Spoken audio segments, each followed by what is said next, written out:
Assalamualaikum warahmatullahi wabarakatuh. Perkenalkan, nama saya Saharudin dari kelompok 6 akan menjelaskan materi tentang manajemen perencanaan. Yang pertama dalam fungsi perencanaan. Yang pertama yang saya jelaskan yaitu bagian A, pengertian manajemen perencanaan dan fungsi perencanaan. Yang kedua, menyebutkan fungsi dan kegunaan dari manajemen perusahaan dan fungsi perencanaan. Yang ketiga, menjelaskan penerapan manajemen perusahaan dan fungsi perencanaan dalam suatu bisnis. Nah, perlu kita ketahui, menurut Kons, berpendapat bahwa fungsi manajemen dapat dikelompokkan menjadi 5 fungsi, yaitu planning, organizing, setting, leading, dan controlling.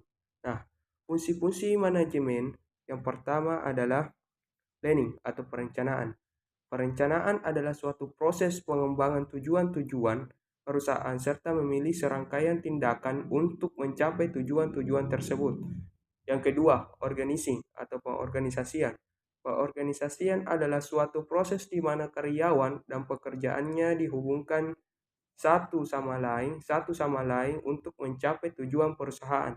Yang ketiga, staffing atau human resource management, penyusunan staf serta manajemen SDM adalah suatu proses untuk memastikan bahwa karyawan yang kompeten dapat dipilih, dikembangkan, dan diberi imbalan untuk mencapai tujuan perusahaan. Yang keempat adalah leading and interpersonal influence, memimpin serta pengaruh interpersonal. Memimpin serta pengaruh interpersonal adalah suatu proses memotivasi individu atau kelompok mereka dan membantu secara sukarela dan harmonis dalam mencapai tujuan perusahaan. Yang terakhir adalah controlling atau pengendalian. Pengendalian adalah suatu proses memastikan adanya kinerja yang efisien untuk mencapai tujuan perusahaan. Nah, di bagian B, fungsi-fungsi perencanaan, di mana fungsi-fungsi perencanaan yang pengertian perencanaan. Nah, perencanaan merupakan berbagai kegiatan yang berkaitan dengan penetapan berbagai tujuan, penetapan strategi, dan penetapan berbagai langkah operasional secara rinci yang akan memungkinkan tercapainya suatu tujuan.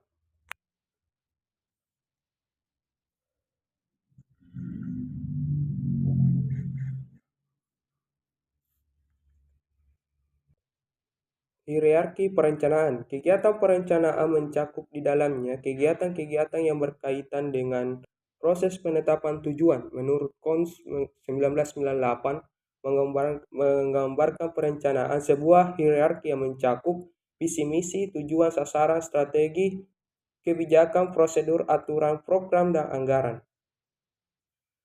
Penerapan dan yang bagian terakhir adalah penerapan fungsi-fungsi manajemen. Yang pertama, yaitu dijalankan oleh seorang manajer adalah perencanaan atau planning, yaitu suatu proses pengembangan tujuan-tujuan perusahaan serta memilih serangkaian tindakan atau strategi untuk mencapai tujuan tersebut. Yang kedua, untuk mencapai yang telah direncanakan, maka manajer melakukan fungsi pengorganisasian. Nah, yang ketiga adalah roda organisasi dengan baik apabila perusahaan melakukan perekrutan sumber daya manusia sesuai dengan pekerjaan yang dilakukan berdasarkan syarat dan keahlian tertentu. Yang keempat adalah sumber daya manusia yang telah organisasikan selanjutnya perlu pengarahan ke tujuan pencapaian.